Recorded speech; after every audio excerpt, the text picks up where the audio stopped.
चीज़ें हैं जो हर एक बच्चे के ध्यान में होनी चाहिए। मैं यहाँ कोई किताबी बातें नहीं करने आया हूँ, मैं वही बातें जो मैंने उनको फॉलो किया और बहुत सारे ऐसे सक्सेसफुल बच्चे जिन्होंने बहुत पहले चांस में, सेकंड चांस में जिंदगी के अपने सपने पूरे किए हैं, उन सब के अनुभव पे आधारित एक छोटा सा वीडियो जो शायद आपके जीवन में, सेल्फ स्टडी में और आपको बेहतरीन बनाने में योगदान दे।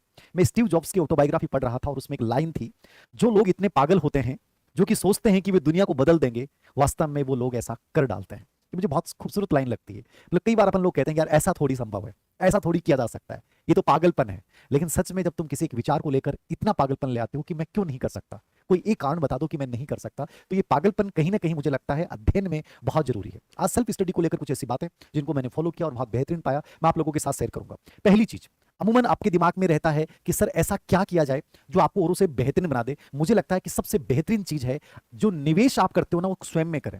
निवेश किस में करें? स्वयं में। पहली चीज दिमाग में रखिएगा, सेल्फ स्टडी को यदि तुम चुन रहे हो, सेल्फ स्टडी को नहीं चुन रहे हो, तुम अपने जीवन के सपनों को सच में पूरा करने की राह चुन रहे हो, इससे बेहतरीन रास्ता मार्ग कोई नहीं हो सकता। यद्यपि आप इसमें मेंटर बना सकते हो, मार्गदर्शन ले सकते हो, लेकिन ये अपने आप में एक बहुत खूबसूरत राह है।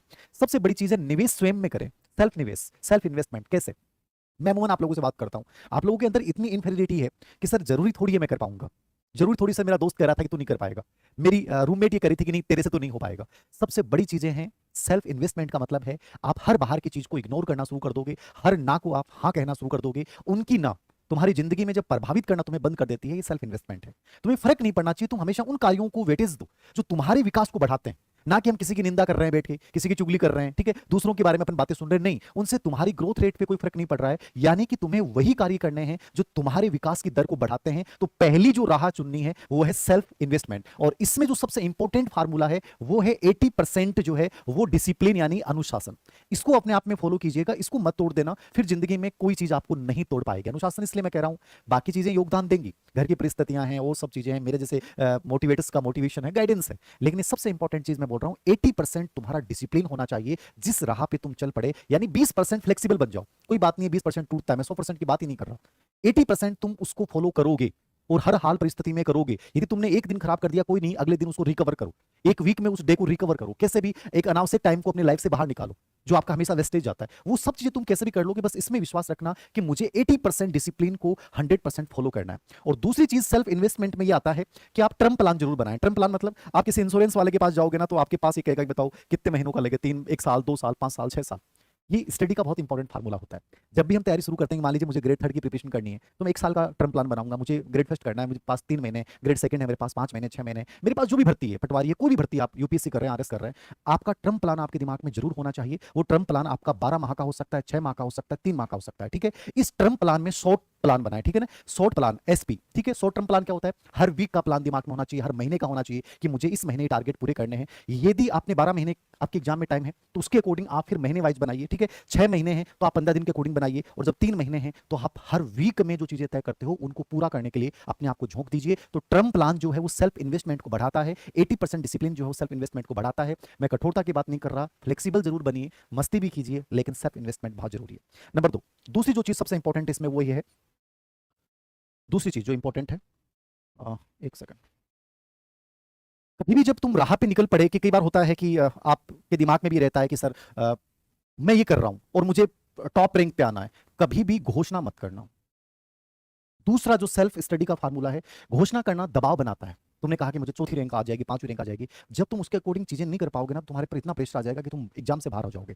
कभी भी गंतव्य स्थान पे पहुंचने से पहले घोषणा मत करें। हमारे पुराने लोग एक बात बोलते थे, जब निकलो तो किसी को बताओ मत, क्योंकि बताने से नजर लग जाती है। और ये बहुत साइकोलॉजिकल फार्मूला है। तुम जिसकी प्रिपरेशन कर रहे हो, हाँ प्रिपरेशन कर रहा हूँ, ग्रेड फर्स्ट कर रहा हूँ, ग्रेड सेकंड, ग्रेड थर्ड कर रहा हूँ, लेकिन घोषणा मत कर देना कि मेरा हो जाएगा। नहीं, मैं अपना बेस्ट दूंगा, जितना बेहतरीन मेरे से होगा उतना मैं करूंगा, जितनी स्टडी मैं कर सकता हूं उतना करूंगा। तो घोषणा में विश्वास मत रखिएगा, पहुंचने में विश्वास रखिएगा कि उस रास्ते तक, उस प्रोसेस को मुझे फॉलो करना है, मुझे अपना बेहतरीन देना है। तो इससे बचिएगा, बड़बोलापन आदमी को खत्म कर देता है। तीसरी चीज सेल्फ स्टडी जो मांग करती है, तुलना ना करें, कंपेयर ना करें। मैं बहुत बार आप लोगों से बात करता हूं और मेरे पास एक कमेंट आता है कि सर वो उस कोचिंग में पढ़ रहा है, उसके नोट्स मुझे लगता है ज्यादा बेहतरीन है, सर मुझे लग रहा है उस वाली टेस्ट सीरीज बहुत बेहतरीन है, सर कहीं मैं घर पे बैठ के पढ़ रहा हूँ, वो जयपुर पढ़ रहा है, या वो उदयपुर पढ़ रहा है, या वो जोधपुर पढ़ रहा है, बाड़मेर पढ़ रहा है, कहीं उसका सिलेक्शन हो जाए, मैं घर पे बैठा नहीं हूँ। कंपेरिजन सबसे खतरनाक है और ये नकारात्मकता को जन्म देता है। हमेशा याद रखें, यदि तुम्हें सही सामग्री चुन ली है, तुम सही जगह पे हो, तो फिर तुमसे बेहतरीन कोई नहीं कर रहा है। ये जो दिमाग में आते हैं यार उस वाला बेहतरीन होगा, वो ज्यादा बढ़िया पढ़ रहा होगा, वो उसने ऐसा कर लिया होगा, ये चीजें तुम्हें अंदर ही अंदर खत्म करती जाती हैं।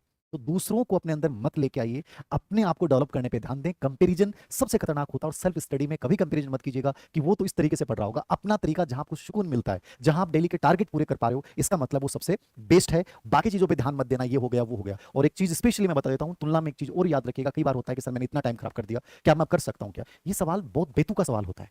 जो गया उसकी तुम चर्चा भी कर रहे हो तो तुम मूर्खतापूर्ण कार्य कर रहे हो। तुम जहां हो वहां से स्टार्ट करो।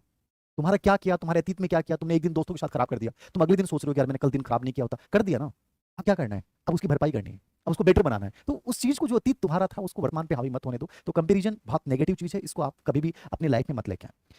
चौथी चीज जो सबसे इंपॉर्टेंट है, ऑर्गेनाइज स्टडी इन्वायरमेंट जो आपका है, वातावरण जो आपका है, या जो आपका स्पेशली जहां आप बैठ के पढ़ते हैं, स्टडी टेबल जो आपकी है वो ऑर्गेनाइज होनी चाहिए। मैं ऑर्गेनाइज की बात क्यों कर रहा हूं? एक चीज आपके स्टडी टेबल पे अवांछित है, वो आपका ध्यान आकर्षित करना शुरू कर देगी।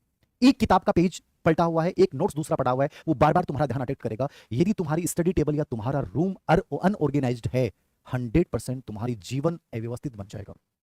सबसे बेहतरीन तरीका है, जब सेल्फ स्टडी आप कर रहे हैं और सच में उस मुकाम को पाना चाहते हैं, उसको पूरा ऑर्गेनाइज रखो और ये हैबिट बना लो। वहां एक भी चीज अनऑर्गेनाइज्ड है, तुम्हारी लाइफ में कुछ सब कुछ अनऑर्गेनाइज होता जाएगा। तो इन्वायरमेंट जो है उसको क्या बनाएं? व्यवस्थित बनाएं। क्या बनाएं? व्यवस्थित बनाएं। स्टडी टेबल जो है वो बड़ी व्यवस्थित होनी चाहिए। वहां कोई भी ऐसी चीज नहीं होनी चाहिए जो बड़ा अनऑर्गेनाइज है, जो नकारात्मकता आपके अंतर्गत लाती है। चौथी चीज, पांचवी चीज जो सबसे इंपॉर्टेंट है वो है प्रैक्टिस। प्रैक्टिस का मतलब अभ्यास, ठीक है? अभ्यास बहुत जरूरी है सेल्फ स्टडी में। और अभ्यास की दो तीन चीजें मैं बता रहा हूं जिनको आप फॉलो कीजिएगा। ये बहुत जरूरी चीज बता रहा हूं, कैसे कीजिएगा। आपके कई दिमाग में चलते हैं कि सर कोई कहता है ऐसे पढ़ लो, कोई कहता है ऐसे पढ़ लो, सबके अलग अलग तरीके हैं। लेकिन प्रैक्टिस करने का सबसे बेस्ट तरीका जो बता रहा हूं, इसको फॉलो कीजिएगा। आप प्रैक्टिस कर रहे हैं, कोई किताब पढ़ रहे हैं, जो भी आपने चैप्टर पढ़ा, कोशिश करें पहली चीज प्रैक्टिस में दो तीन चीजें हैं जो आपको फॉलो करनी है। पहली चीज, कोशिश करें कि पूरे दिन में आप कम से कम 2 विषय जरूर लेके चलें। मैं हमेशा 3 विषय या 4 विषय लेके चलता था, आप कम से कम 2, 3 या 4 विषय आप साथ लेके चलिए। पहली चीज अभ्यास में फॉलो कीजिएगा। 3-4 विषय से बनने से विभिन्नता आती है, उससे आपका दिमाग जो है वो एक बोरियत फील नहीं करता है, ये बहुत जरूरी है। नंबर 2, हर चैप्टर के बाद, हर अध्याय के बाद जो है वो आप पीवाईक्यू जरूर निकालें। अमूमन बच्चे होते हैं कि एग्जाम से पहले पीवाईक्यू की बुकलेट लेके आते हैं, सबसे मूर्खतापूर्ण कदम होता है। आप हमेशा जैसे चैप्टर पूरा किया उसके पीवाईक्यू पढ़िए, और पीवाईक्यू में बहुत ज्यादा पढ़ना की आवश्यकता नहीं है, बट कम से कम 5 ईयर के क्वेश्चन उस टॉपिक वाइज पीवाईक्यू जो है वो जरूर निकालें। उससे आपके दिमाग में मैपिंग बनेगी। क्या बनेगी? मैपिंग बनेगी। और मैपिंग बनाना बहुत जरूरी है। कॉन्सेप्ट मैपिंग आप सब जानते हैं। मैपिंग बनने से वो चीज कभी आप भूल नहीं पाओगे। तो ये चीज बहुत जरूरी है, हर अध्याय के बाद जो है वो पीवाईक्यू निकालें, उससे आपके दिमाग में वो चीजें क्लियर होंगी।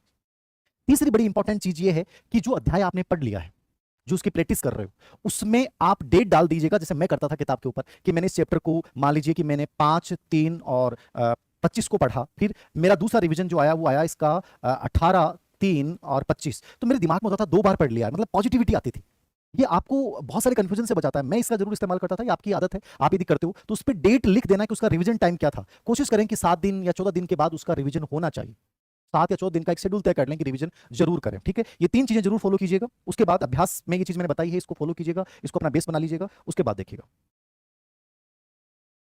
चौथी, पांचवी चीज, पढ़ने के तरीके में बहुत सारी चीजें होती हैं, सबके अपने अपने तरीके हैं। जब आप टाइम मैनेजमेंट कर रहे होते हैं तो कुछ चीजें जरूर बनाइएगा। जो मैं चीज बोल रहा हूं, मेरे पास अभी एक बच्ची का फोन आया था कि सर मैं नोट्स नहीं बना पा रही हूँ, शॉर्ट नोट्स नहीं बना पा रहे। शॉर्ट नोट्स बनाने चाहिए कि नहीं बनाने चाहिए, दोनों सवाल है। मैंने कभी शॉर्ट नोट्स नहीं बनाए, लेकिन मैं जिस किताब को पढ़ता था उसी किताब में मैं लगा लेता था कि चीज इंपॉर्टेंट है नहीं है। आप हमेशा याद रखें, पढ़ते समय जैसे पीवाईक्यू हल करेंगे, आपके दिमाग में पूरे चैप्टर का एक वर्गीकरण बनेगा, ठीक है? उस वर्गीकरण में आपको पूरे चैप्टर को 3 भागों में डिवाइड कर लो। ये बहुत बेहतरीन पार्ट है, ये ठीक है, देखना चाहिए। और एक पार्ट ऐसा होता है जिसको आप क्रॉस करें। मैं किताब में ही क्रॉस लगा लेता था कि ये महत्वपूर्ण नहीं है, मैं इसको छोड़ सकता हूं। हर किताब में हर कंटेंट अच्छा नहीं होता है। ये उसी समय आपके दिमाग में पिक्चर बन गई, ये मस्ट इंपॉर्टेंट है, इसको देख लेना चाहिए और इसको क्रॉस कर लेना चाहिए। तो मैं किताब में करता था। यदि आप शॉर्ट नोट्स बनाते हैं तो आप उसमें कीवर्ड जरूर लिखिए। कीवर्ड कहां से आएंगे? कोई टीचर बताएगा नहीं। आप जब पीवाईक्यू निकालते हैं तो आपके दिमाग में पूरी टॉपिक की इमेज बनेगी, मैपिंग बनेगी। और मैपिंग का मतलब क्या होता है? आप कितने बड़ा टॉपिक क्यों नहीं हो, उसको वेल ऑर्गेनाइज कीजिए। जैसे कि आपने चार्ट के रूप में उसकी मेन चीजें लिख ली, ठीक है? उसमें आपने यहाँ पे पीवाईक्यू के रूप में 2% लिख लिए, क्या चीज बहुत इंपॉर्टेंट है। मतलब ऐसे कोई ना कोई चीज जो है वो आप बना सकते हैं यदि शॉर्ट नोट्स बनाने की कला आप में है। मैंने नहीं बनाए हैं, मैं किताब में ही पढ़ा हूं, लेकिन मैंने किताब में इस फार्मूले को लागू किया है। आप शॉर्ट नोट्स बनाते हैं तो उसमें माइंड मैपिंग का यूज कीजिए, कॉन्सेप्ट मैपिंग का यूज कीजिए, जिससे कि एक प्रकार से लेबल नोट्स जिसको कह सकते हैं अपन, क्या कह सकते हैं? लेबल नोट्स लगा सकते हैं आप। इस प्रकार से व्हाइट कागज उसमें लगा सकते हैं, अलग अलग कलर का आप यूज कर सकते हैं। तो लेबल नोट्स बोलते हैं, कॉन्सेप्ट मैपिंग बोलते हैं। एक बहुत अच्छा तरीका होता है। और विशेष रूप से जिनके एग्जाम में 8 महीने 9 महीने का टाइम है, उनको नोट्स बनाने चाहिए। जिनका कम टाइम है उनको नोट्स बनाने की कोई आवश्यकता नहीं होती। एक चीज और मेरे पास बच्चों को लेकर आता है, सेल्फ स्टडी से रिलेवेंट चीज है, छठी चीज, टाइम मैनेजमेंट में कई बार ये प्रॉब्लम आती है कि सर हमें कौन से टाइम को चूज करना चाहिए। ये भी बेतुका सवाल है। आप कौन से टाइम में सहज महसूस करते हैं उसको चूज कीजिए, मॉर्निंग में, लेट नाइट, जब भी। लेकिन इसमें दूसरी चीज याद रखिएगा, जैसे मैं मॉर्निंग टाइम में पढ़ता था तो मैंने उस शेड्यूल को भी चेंज नहीं किया, वो मेरी हैबिट बन गई, मुझे मजा आने लग गया। वो मेरी आदत बन गई, याद रखना। आपने एक दिन लेट नाइट पढ़ाई की, अगले दिन आपने मॉर्निंग, दूसरे दिन मॉर्निंग में शुरू कर दी। आप महीने में यदि 4 बार ये चेंज करते हैं, आप सबसे खतरनाक राह पे हैं। आप बहुत इतने पागल हो जाएंगे, समझ में नहीं आएगा। जिस शेड्यूल को तुम फॉलो कर रहे हो टाइम मैनेजमेंट में, चाहे मॉर्निंग हो, लेट नाइट हो, जो भी हो, उसी को एक को फॉलो कीजिए, उसमें बार बार बदलाव लेके मत आइए। वो आपके गलत स्टडी हैबिट्स आपके अंदर क्रिएट कर देगा। तो टाइम मैनेजमेंट में स्पेशली ये फॉलो कीजिएगा, ये बहुत जरूरी है।